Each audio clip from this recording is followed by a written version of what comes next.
La CIA siempre se ha creído mejor que cualquier otra agencia gubernamental. ¿Y saben qué? Es la peor.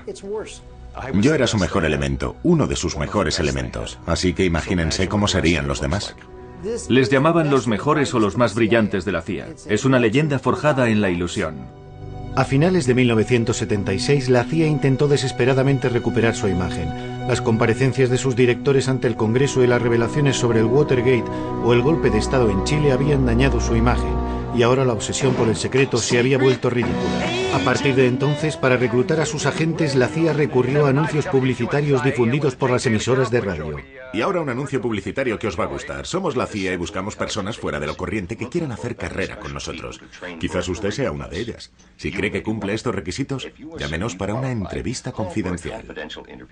Secret agent man and taking away your name. Jimmy Carter accedió al poder con la firme intención de borrar los años negros de la CIA y acabar con las operaciones clandestinas y los golpes bajos.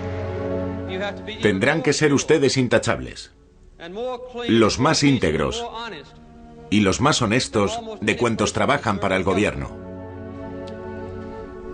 Carter nombró como director de la agencia al almirante Stansfield Turner.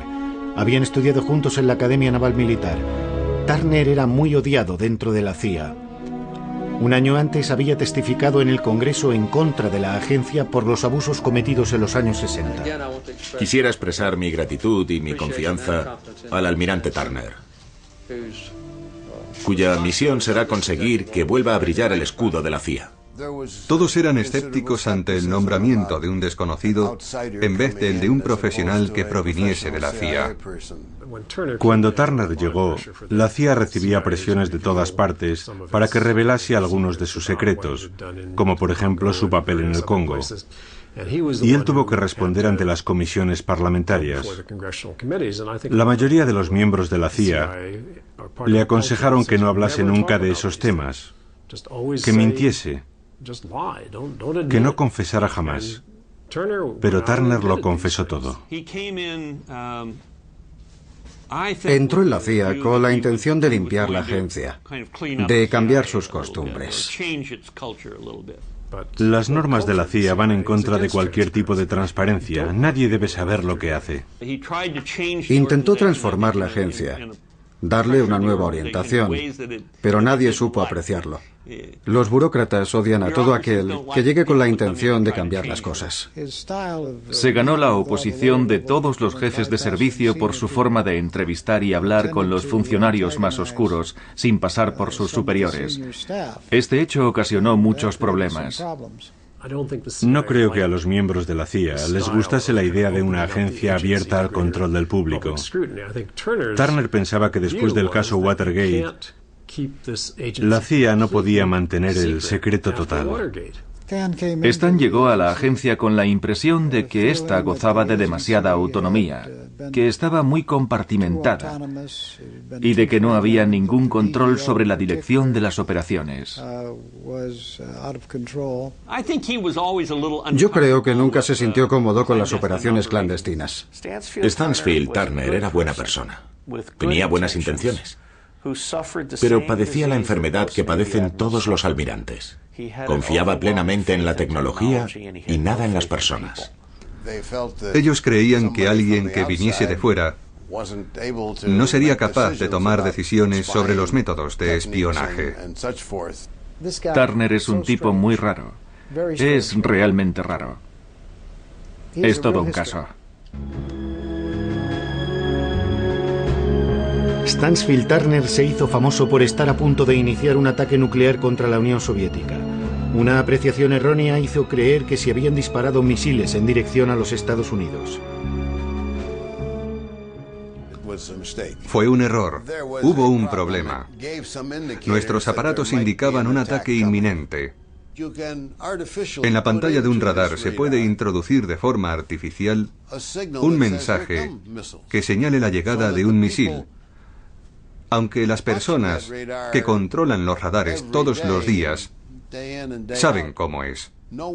Alguien pudo equivocarse y pulsar un botón que no era, y entonces apareció la señal.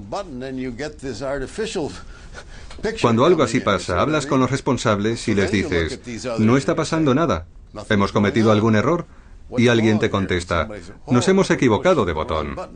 Está loco. Yo creo que Turner está chiflado. Algunos pensaban que era el peor director que habíamos tenido, y otros creían que no estaba mal. En mi opinión, no fue nuestro mejor director. No creo que los años que Turner estuvo a la cabeza de la CIA puedan considerarse como una buena época, ni para el pueblo americano ni para la CIA. Le hizo más daño a la CIA que las comisiones Church y Pike juntas. Él, Schlesinger y unos pocos más consiguieron acabar con el servicio de operaciones clandestinas. Nada más llegar a la Casa Blanca, Jimmy Carter otorgó su perdón a los objetores de conciencia de la guerra de Vietnam. Después convirtió el Oriente Próximo en su máxima prioridad. Tras 15 días de negociaciones en Camp David, se firmó un tratado de paz entre Israel y Egipto. En Irán, Carter sufrió su primer fracaso, el más amargo. A mediados de agosto de 1978, la CIA proporcionó al presidente Carter unas informaciones totalmente erróneas sobre Irán, indicándole que dicho país no se encontraba en situación revolucionaria, ni siquiera prerevolucionaria.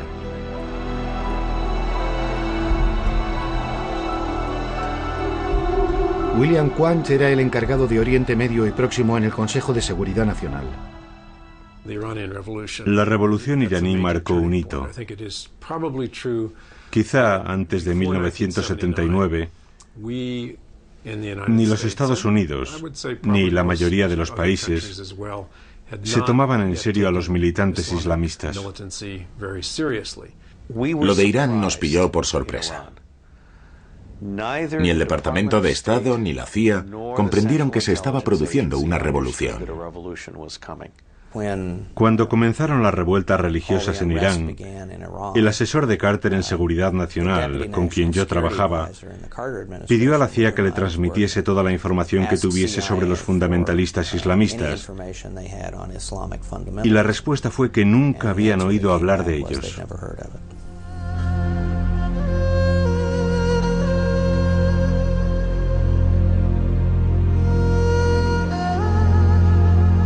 Desde su exilio en Neaufle-le-Château, en Francia, el ayatolá Jomeini llevaba meses preparando la revolución islámica y anunciaba su intención de derrocar el régimen feudal del Shah de Irán, a quien 25 años antes la CIA había instalado en el poder. La CIA y yo creíamos que aunque el Shah tuviese problemas en su país, disponía de una poderosa fuerza militar y de una sólida policía secreta. Y en caso de que estallasen revueltas en la calle, enviaría a la policía que dispararía sobre los amotinados si era necesario y conservaría el poder. Yo escuché al almirante Turner declarar públicamente en varias ocasiones que no había ningún indicio que hiciese pensar que los religiosos que vivían en Francia tuviesen capacidad para organizar una operación revolucionaria de tal envergadura. Estábamos totalmente equivocados. La CIA y todos los servicios secretos americanos no supieron ver que Jomeini podía hacer lo que hizo en el momento elegido y de qué forma. En todos los años que pasó en el exilio, nadie le prestó ninguna atención. Los molas se convirtieron en la fuente de inspiración del fundamentalismo. Jomeini daba las órdenes desde París. Nosotros no nos mostrábamos muy firmes frente al veneno que Jomeini diseminaba por todo el mundo árabe. Nosotros creíamos que se trataba de una secta religiosa más. Recuerdo que hablé con el que estaba considerado como el mayor experto en Oriente Medio e Irán de todos los servicios secretos americanos. Me dijo, Jomeini no quiere ser rey, solo quiere ser papa. No hay que temer una revolución islamista en Irán. El Shah de Irán compartía ese punto de vista. Pensaba que los religiosos eran unos reaccionarios, anticuados, muy fáciles de manipular o comprar, y que no había que preocuparse por ellos. Los comunistas son los únicos que pueden perjudicarnos. Los demás no son tan importantes. Decía, no os preocupéis por los turbantes, ya me encargaré yo de ellos, sé cómo hacerlo, es fácil. El Shah se equivocaba. Y el gobierno americano cometió el mismo error de varias formas. Irán, bajo la inspirada dirección del Shah, es un islote de estabilidad en una de las zonas más agitadas del mundo.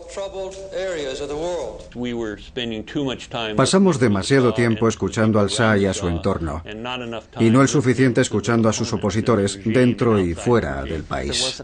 No había nadie en la embajada que hablara farsi, ni siquiera los espías. Estábamos demasiado ocupados con nuestros viajes en primera clase y nuestras cenas lujosas en la embajada con las autoridades locales que nos contaban exactamente lo que nosotros queríamos escuchar. La CIA tenía muy poco contacto con el movimiento islamista en Irán. Yo creo que el embajador había prohibido a la CIA mantener el mínimo contacto con los elementos de la oposición. Es una pena que un embajador actúe así, porque nos priva de una fuente de información muy preciada, y más aún cuando esas personas llegan al poder, porque nadie tiene ninguna relación con ellos. Son cosas que pasan, errores que se cometen. Si el gobierno americano no solo apoya una dictadura que oprime a su pueblo, sino que además prohíbe a la CIA que hable con los opositores, yo tengo derecho a hacerme la siguiente pregunta.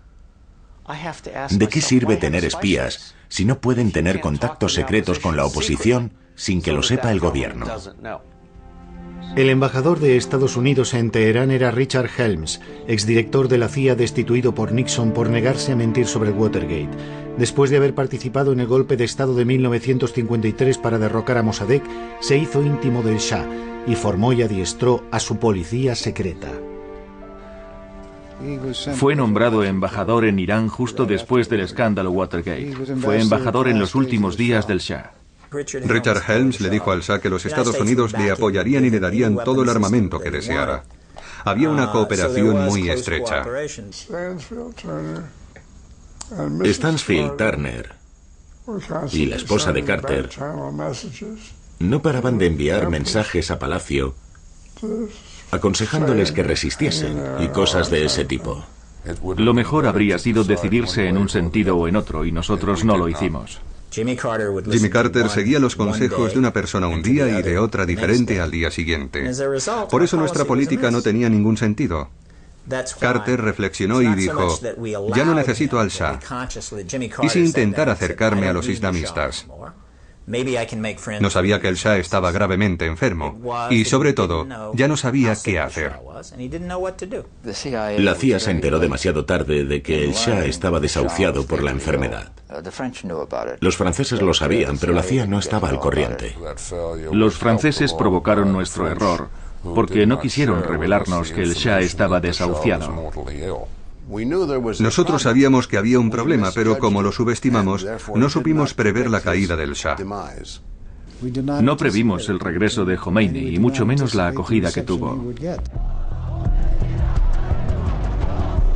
El ayatolá Khomeini regresó a Irán. El Shah, abandonado por Estados Unidos, exiliado, luchaba contra un cáncer en un hospital neoyorquino. Richard Helms le visitó unos días antes de su muerte. Fui a verle a un hospital de Nueva York, en donde seguía un tratamiento contra el cáncer.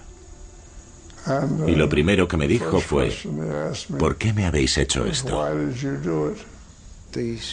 La situación del Shah no tenía remedio. En un momento dado, los Estados Unidos se vieron obligados a enfrentarse a las cosas. No se puede mantener un caso sin esperanza indefinidamente. La política de nuestro gobierno no es la de intervenir en los asuntos internos de otros países y determinar quién debe ser su dirigente. Va en contra de la filosofía del pueblo americano. Intentamos hacerlo una vez en Vietnam y fue un fracaso lamentable. No creo que ningún responsable de este país quiera imponer algo así en otro país, especialmente en Irán. Carter era una mezcla sorprendente de firmeza e ingenuidad. Era casi un paranoico. Un ejemplo de ello es que hasta la invasión de Afganistán por los soviéticos no comprendió cómo había que negociar con la URSS. A pesar de los movimientos del Ejército Rojo en la frontera afgana y de las reiteradas advertencias de la CIA, la tranquilidad continuó a base de concesiones americanas. Carter se reunió en Moscú con Leonidas Brezhnev. Yo creo que lo que sucedió en el Politburó en 1979 fue que todo el mundo estaba enfermo o ebrio y no sabía lo que hacía. El Politburó cometió un error fatal.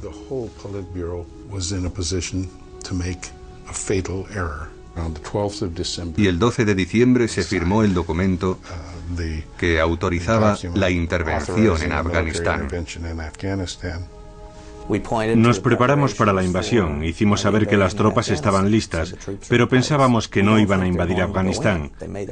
La administración no lo creyó, y eso que sabía que la URSS tenía capacidad para hacerlo y que había desplegado tropas para intervenir en cualquier momento. Entonces creíamos que los soviéticos no reunirían las fuerzas necesarias para una acción eficaz en Afganistán. Nosotros sabíamos que estaban listos para invadir Afganistán, así que no nos llevamos ninguna sorpresa. Solo que pensábamos que no se atreverían a hacerlo. El presidente Carter aprendió la lección de los fallos cometidos por la CIA en la revolución iraní y puso en tela de juicio las estrategias de la agencia y sus debilidades en el campo de la información. Stansfield Turner despidió a 700 directores de departamento y oficiales de campo y empezó a desmantelar la CIA. Stansfield Turner estaba destruyendo la CIA. La iba reduciendo poco a poco. Destituyó a cientos de personas, las jubiló anticipadamente. Se deshizo de la mayoría de los agentes de campo, unas personas que eran fundamentales y que llevaban años en sus puestos. Podía hacer lo que quisiese. Destituyó a mucha gente, especialmente a los directores de operaciones. Suprimió más de 600 puestos. Sin duda fue demasiado. Desmanteló toda la infraestructura que habían tardado años en construir desde 1950. No le hizo ningún bien a la CIA y yo no creo que Stansfield Turner tuviera razón.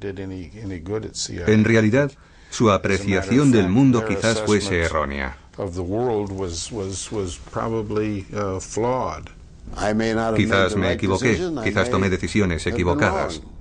Ese es el problema. Los hombres como Stansfield Turner o Richard Helms y otros que dirigieron la CIA nunca ven más allá de sus narices. Escuchen, él solo hacía lo que le decían que hiciese. Es decir, sustituir los hombres de campo por tecnología. Le pidieron que lo hiciera. El responsable no es Stansfield Turner, sino el presidente. Cuando en diciembre de 1979 los soviéticos invadieron Afganistán, Jimmy Carter se volvió a Turner y le dijo: quiero que la CIA haga algo. Y la CIA le respondió: ¿el qué? Ya no disponemos de medios. Jimmy Carter perdió las ilusiones que había puesto en Brezhnev cuando el ejército soviético invadió Afganistán en 1979. Carter, que había subestimado las ambiciones soviéticas, vio cómo se derrumbaba su castillo de naipes y descubrió el mundo tal y como era, ni armonioso ni justo. Enseguida pidió a Stansfield Turner y a la CIA que armasen a la resistencia afgana para luchar contra la ocupación soviética. Cuando la tarde del día de Navidad de 1979 los soviéticos invadieron Afganistán, Jimmy Carter fue el más sorprendido de todos. Sentía una rabia profunda, se sentía muy desdichado.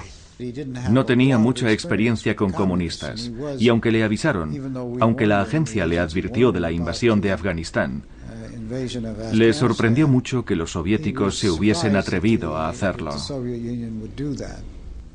El mundo no puede tirar la toalla y permitir que la URSS cometa un acto semejante con total impunidad. Después de la escandalosa invasión de Afganistán, el presidente Carter vio a los soviéticos con otros ojos. Sin duda perdió todas sus ilusiones en la Unión Soviética, especialmente después de lo de Afganistán, que fue un duro golpe para él.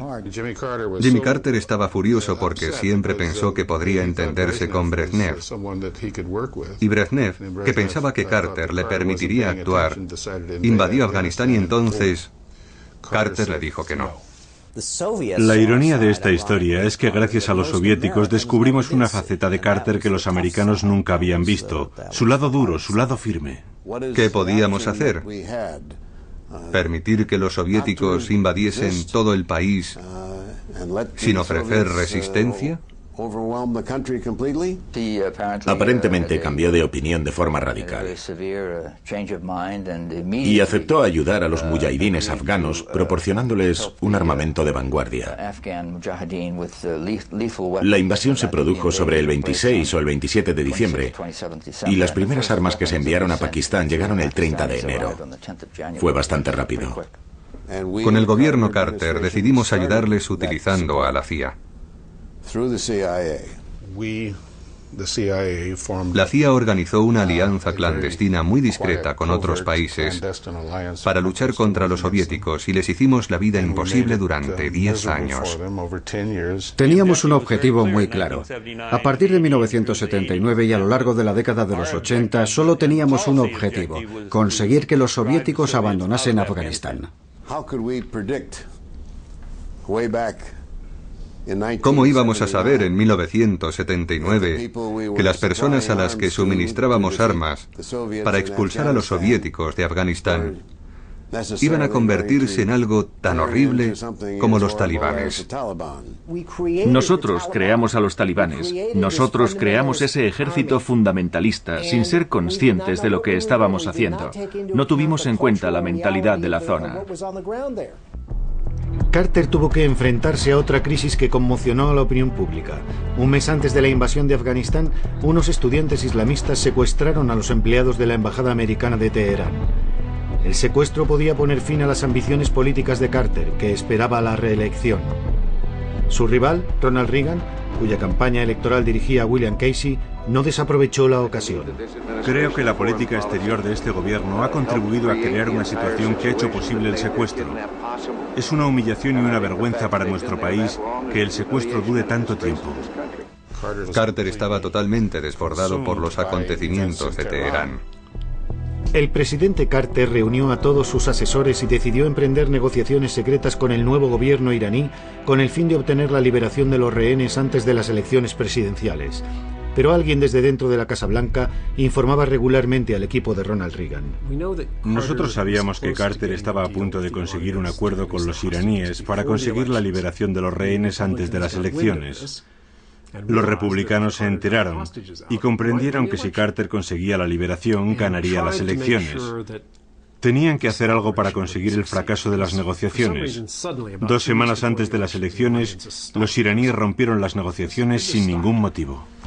¿Quieren saber lo que sucedió? Todo el equipo del Consejo de Seguridad Nacional transmitía informaciones ultrasecretas al Estado Mayor de Reagan para ayudar a que ganase las elecciones. Los servicios secretos desplegaron toda una operación para acabar con las posibilidades de reelección de Carter. Frank Carlucci, subdirector de la CIA, dimitió y se unió al equipo de Reagan. Le siguió Robert Gates, director del Consejo Nacional de Seguridad. Gates trabajaba para Jimmy Carter, Carlucci trabajaba para Jimmy Carter, todos trabajaban con Carter. Y de repente, qué casualidad, todos los que participaban en las negociaciones que mantenía Carter decidieron irse a trabajar para Reagan. Yo quería dejar la Casa Blanca y a Carter. Me apetecía volver a la CIA y encargarme del Departamento de Estudios. Yo había decidido dejar el gobierno. No creo haber abandonado a Carter, ni tampoco creo que lo hiciese Robert Gates. Francamente, empezaba a estar harto de Carter y de la Casa Blanca. Reagan ganó las elecciones y todos se fueron con él. Los rehenes americanos de Teherán fueron liberados el día del traspaso de poderes entre Carter y su sucesor Ronald Reagan, el 20 de enero de 1981.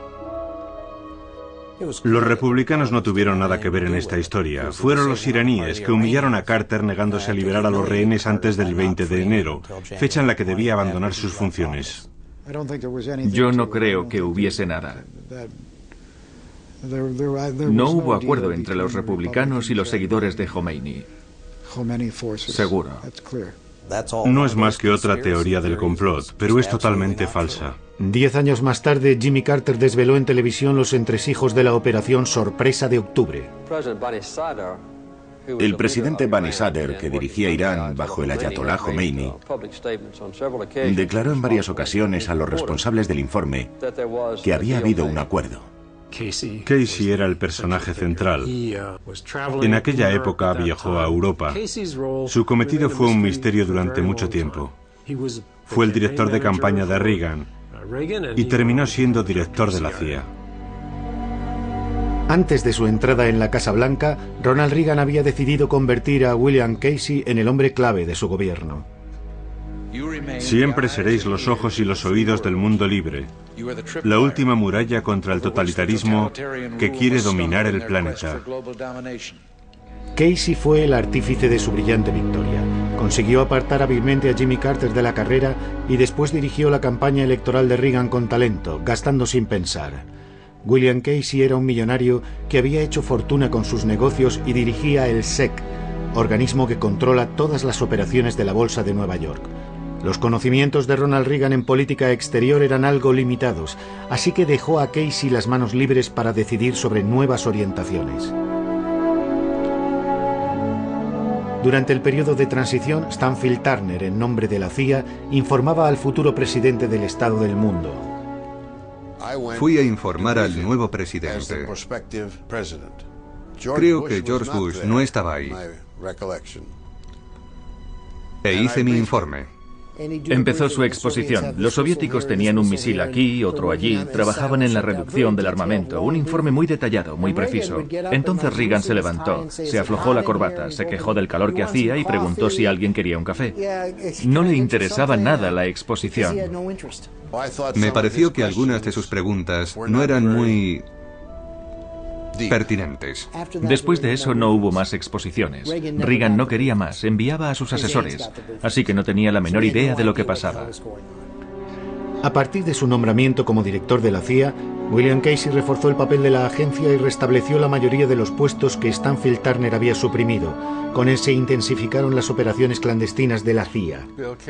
Probablemente Bill Casey haya sido el director de la CIA más poderoso desde Allen Dulles. Tenía unas relaciones excelentes con el presidente y gran parte de su autoridad venía del hecho de que el presidente confiaba en él. Cogía el teléfono, decía Ronnie, y hablaba con el presidente. William Casey fue un caso único en la historia de los Estados Unidos. Tenía tanto poder como el secretario de Estado, el secretario de Defensa o el presidente de los Estados Unidos. A Casey le habría gustado ser secretario de Estado, pero no podía serlo. El Congreso nunca habría permitido su investidura. Se decantaron por Alexander Haig. William Casey era un acérrimo defensor de las operaciones clandestinas. Pero no tenía mi experiencia en la materia. Yo desconfiaba y me mantenía al acecho. No soportaba la burocracia de la agencia. Así que intentó modificar algunos principios. Casey dirigía la CIA como si dirigiera la mafia. El primer objetivo que se marcó William Casey fue restablecer el orden en Nicaragua, en donde los sandinistas marxista-leninistas habían tomado el poder después de que Carter precipitara la caída del dictador Somoza. Somoza era una marioneta de la CIA, una mala persona, un estafador tremendo, a quien llevábamos años financiando, igual que a tantos otros dictadores de Latinoamérica. Lo necesitábamos. Era una práctica habitual reclutar a un truán, darle comisiones bajo cuerda y hacer negocios con él. En su caso creo que se trataba de bananas. Y una tarde, hacia las 7, fui a ver a Casey, como en muchas otras ocasiones. Nos sentamos a ver las imágenes que se reflejaban en el río Potomac y le dije: escucha, creo que tengo una idea de lo que el gobierno y la CIA deberían hacer para salir del apuro. El servicio de operaciones clandestinas conspiraba contra los sandinistas. Casey solo lo amplió. Hubo un golpe de Estado contra Allende en Chile, pero en Nicaragua no organizamos ningún golpe de Estado. Al principio colocamos a 500 personas a lo largo de la frontera entre Honduras y Nicaragua y organizamos una operación de guerrilla dentro de Nicaragua para interceptar los envíos de armas a El Salvador o a otros lugares. A continuación, creamos un ambiente revolucionario.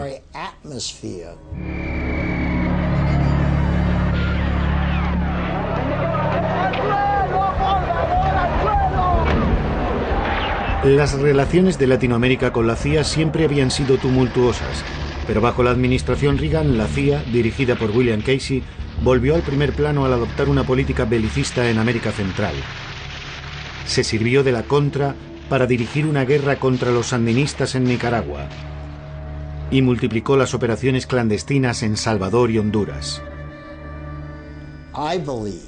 Yo creo que las operaciones clandestinas simplemente son una prolongación de la política exterior. Otra forma de hacer la guerra. Este tipo de operaciones se utiliza desde la noche de los tiempos. Bill Casey fue el director más controvertido. Fue el mejor director que jamás hayamos tenido y al mismo tiempo también fue el peor. Con él nuestras relaciones con el Congreso se volvieron horribles. Pese a la prohibición del gobierno de realizar cualquier maniobra de desestabilización del gobierno en Nicaragua, Estados Unidos vendió armas a la República Islamista de Irán y consiguió $30 millones para seguir financiando a la guerrilla antisandinista. Se supone que todas las acciones clandestinas de la CIA tienen la autorización oficial del presidente de los Estados Unidos. Sin embargo, Reagan afirmó no estar al corriente. ¿Si estaba el presidente al corriente? Pues claro que lo sabía. No había ni una sola persona en Washington que no estuviera al corriente. Se hablaba de ello en todos los cócteles. Todos sabían lo que hacía. Y entonces nos metimos en el Iran Gate, fue el asesinato de la CIA. William Trench Smith ha descubierto que usted pudo autorizar a la CIA a vender ilegalmente armas a algunos países, saltándose las leyes. Un agente compraba armas al Ministerio de Defensa y las transfería a Irán en cuanto el país efectuaba los pagos. ¿Lo recuerda? Sí. ¿Es ilegal vender armas a Irán? ¿Y con el dinero obtenido financiar a la Contra? Coronel North, cuando habló con el director Casey de estos beneficios, Se lo voy a decir a usted y a los miembros de la Asamblea. Mentí en el Congreso. Mentí. ¿En su declaración? En mi declaración. ¿Cara a cara? Cara a cara. ¿Mintió en sus declaraciones sobre el apoyo que dio a la Contra? Sí, lo hice.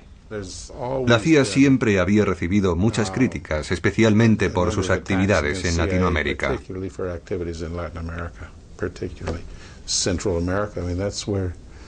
Bill Casey se encontró con serios problemas.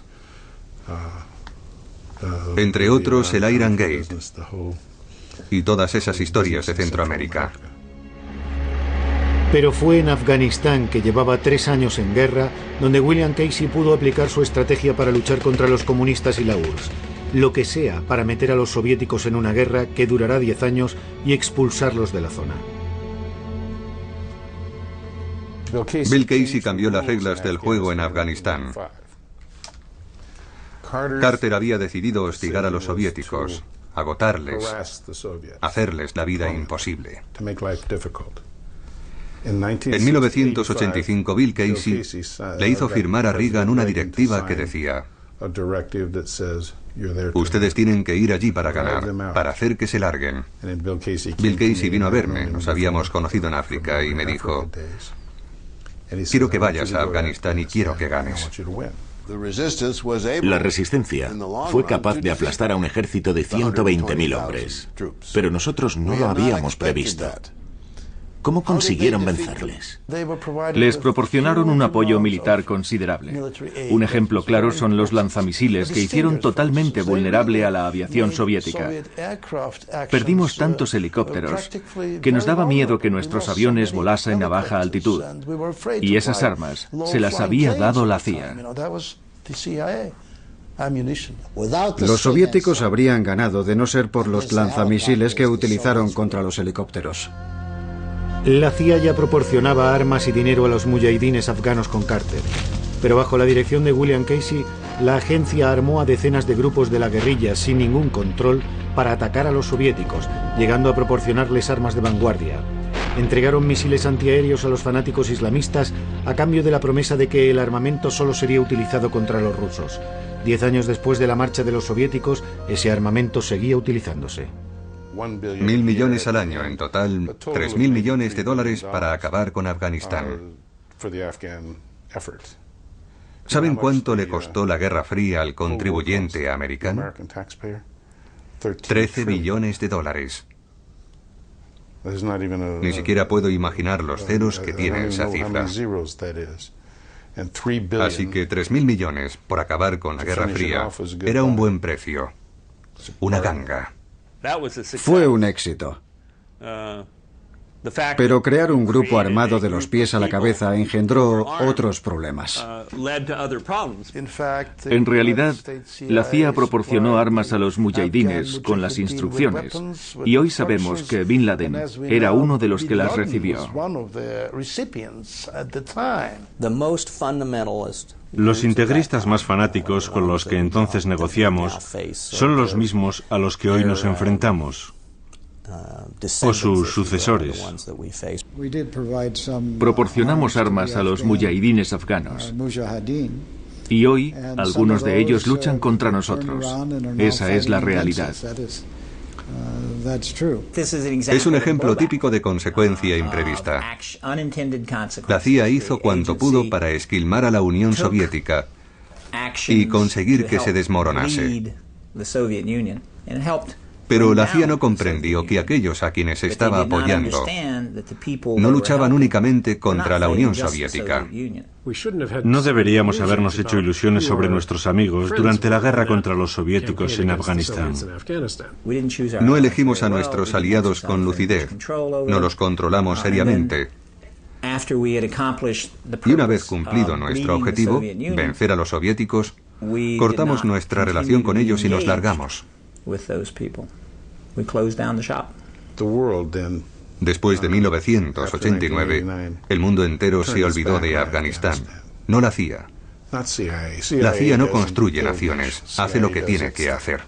Pensábamos que la CIA, o mejor dicho, el gobierno americano, debería haber seguido apoyando a los afganos después de 1989, pero los Estados Unidos abandonaron Afganistán. Y dejamos a Afganistán hecho jirones. No estuvo bien. Quizás no necesitasen tanto apoyo, ni tantas armas, ni tantos lanzamisiles, pero nosotros no creamos el movimiento islamista. Fue una política demente y estúpida que prácticamente destruyó Afganistán. Y ahora el mundo entero paga las consecuencias con la guerra contra el terrorismo. Tenemos que asumir el hecho de que nosotros contribuimos a crear las condiciones necesarias para que un loco como Osama Bin Laden consiguiese reunir a un puñado de desesperados.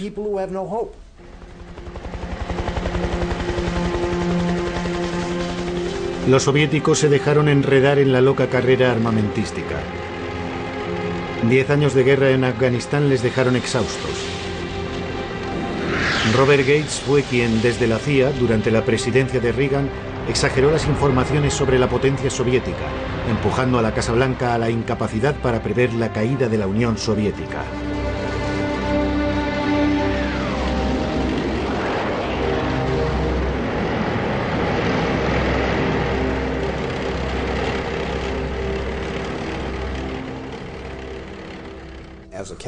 A medida que aumentaba el número de víctimas, la guerra tenía el mismo impacto en la Unión Soviética que el que tuvo la guerra de Vietnam en los Estados Unidos. Creo que eso fue lo que contribuyó al desmoronamiento de la Unión Soviética. Era evidente que la Unión Soviética no podía soportar unos gastos militares de este orden sin hablar de sus aventuras en el extranjero. No podían permitírselo. Era un castillo de naipes y se derrumbó económicamente, como vimos después. La CIA mantenía que podrían seguir gastando dinero en armamento hasta la noche de los tiempos, pero era imposible. Nosotros intentábamos averiguar el porcentaje del presupuesto soviético destinado a la defensa. Y sé que nuestras cifras no siempre se ajustaron a la realidad. Recuerdo haber dicho a los soviéticos que estimábamos su presupuesto militar en el 20% de su Producto Nacional Bruto, y nos dimos cuenta de que era más elevado, algo como el 40%. Creo que sobreestimamos la capacidad económica soviética, y la CIA fue la responsable. La CIA no elaboró un análisis exacto de la Unión Soviética, que realmente vivía una situación dramática. Se decía que no serían capaces de mantener el esfuerzo por mucho tiempo. Nosotros lo habíamos previsto, pero no de forma tan clara como podíamos y deberíamos haberlo hecho. En ocasiones exagerábamos el número de misiles que fabricaban. No podíamos conformarnos solo con mirar sus 30.000 misiles nucleares y pensar, no hay por qué preocuparse, su economía se está desmoronando. Por aquel entonces yo hablaba con los soviéticos y solía preguntarme por qué nosotros creíamos que eran tan poderosos cuando en realidad no lo eran.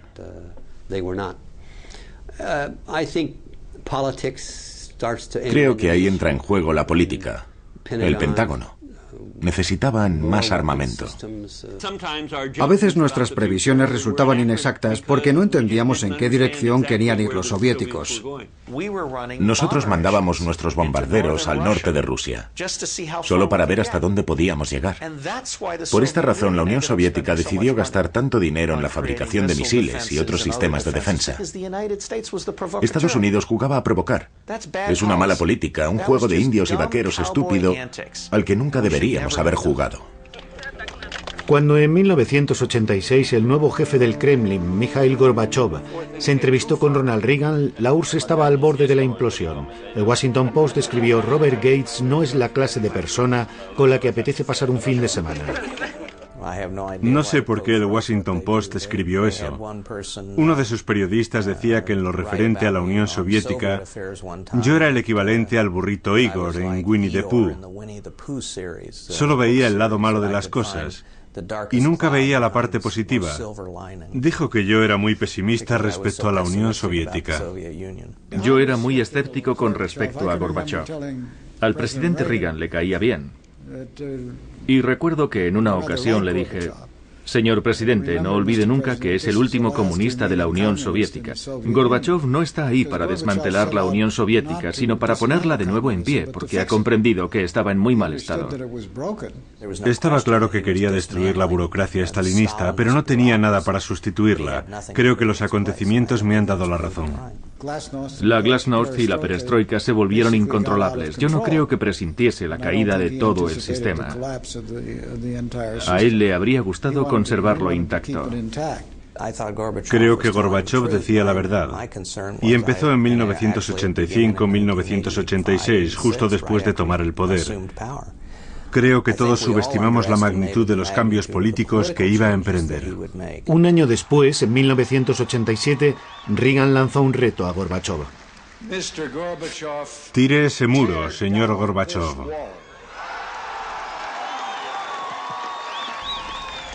Creo que nadie podía imaginárselo. Yo estaba al lado de Reagan cuando dijo aquel: tire ese muro, señor Gorbachev. Y recuerdo que pensé que era una frase muy bonita, pero que nunca sucedería. Todos se mostraban reticentes a revelar su punto de vista. Era un fracaso de los servicios secretos.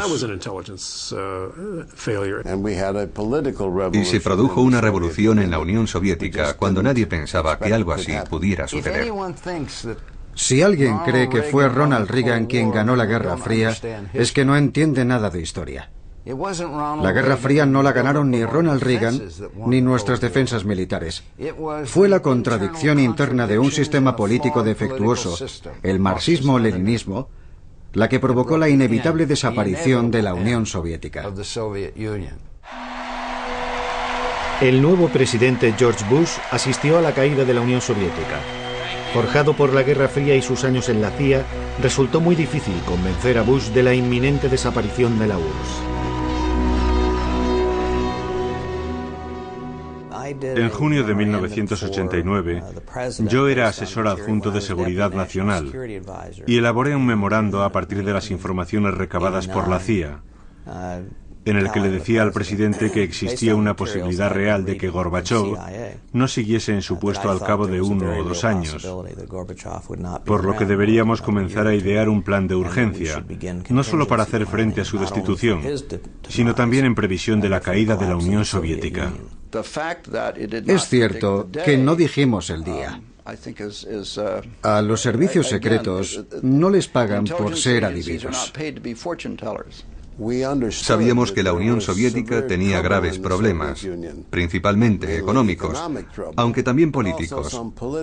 Pero de ahí a pensar que podrían provocar la caída del sistema soviético, eso superaba el límite de nuestra imaginación. Nadie le vio venir. No era posible. Quien diga que se podía prever que el muro de Berlín caería el 9 de noviembre es un mentiroso. Yo no creo que los analistas de la CIA hubiesen previsto la caída de la Unión Soviética. No se lo esperaban. Da igual lo que digan hoy. Fue una sorpresa enorme. Nadie puede prever algo semejante. Y el más sorprendido en esta historia no fui yo, y eso que estaba en una misión para la CIA en Alemania del Este. No. Fue Erich Honecker que dijo, ¿pero qué está pasando? Y él dirigía Alemania del Este. Sus servicios secretos, es decir, el KGB, que estaban en el meollo de todo lo que ocurría en la Unión Soviética, tampoco pudieron prever el hundimiento de la URSS, y eso que su existencia dependía de ello. La CIA no pudo prever la caída de la URSS, pero permítanme que les diga una cosa. Yo era un oficial del KGB, me encargaba de la seguridad interna y no vi venir nada. En la URSS nadie podía creer que el sistema llegara a su fin. Para alguien como yo, que había vivido toda su vida de adulto con la Guerra Fría, era totalmente surrealista. Para mí y para muchos de mis colegas era nuestro mundo y resultaba difícil imaginar que pudiera cambiar. Yo pensaba que la Guerra Fría duraría toda la vida. Asistir desde mi sillón en Langley a la caída del muro de Berlín en noviembre de 1989 y el desmoronamiento de la Unión Soviética en 1991 fue una experiencia increíble. Era difícil admitir que un imperio pudiese derrumbarse, apagarse como si fuera una llama.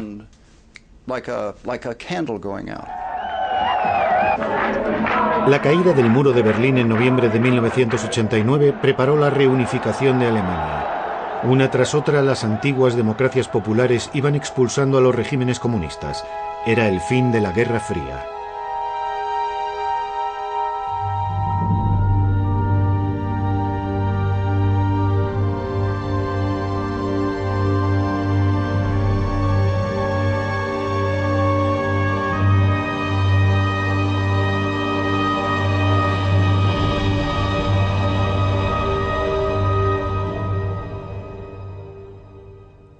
Era como al final de la Segunda Guerra Mundial. Todo el mundo estaba agotado.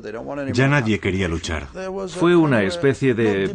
no de desmoralización, la palabra es un poco fuerte, sino de falta de energía, porque ya no existía el enemigo mortal.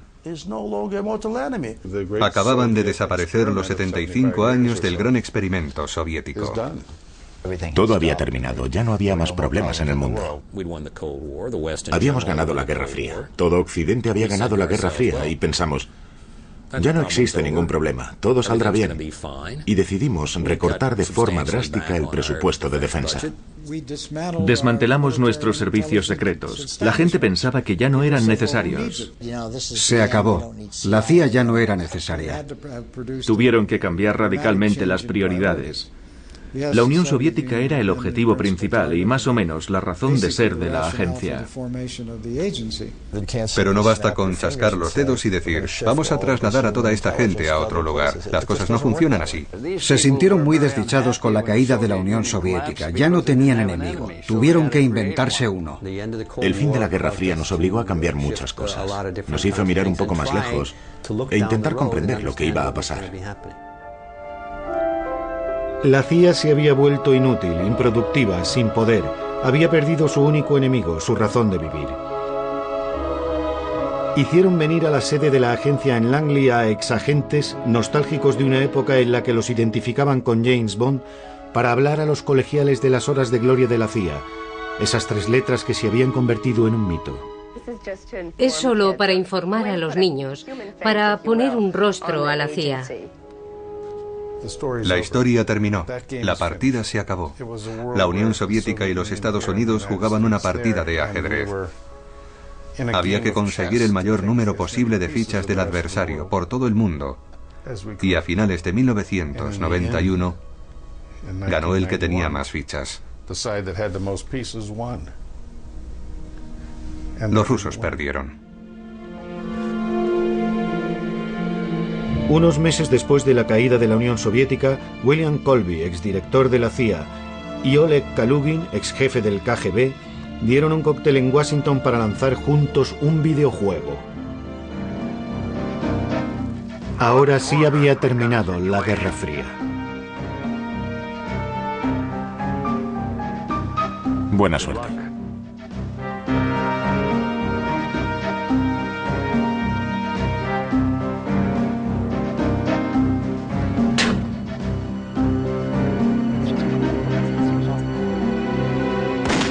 Cada vez que parece que los americanos han traspasado los límites de la estupidez, van y hacen algo más estúpido todavía.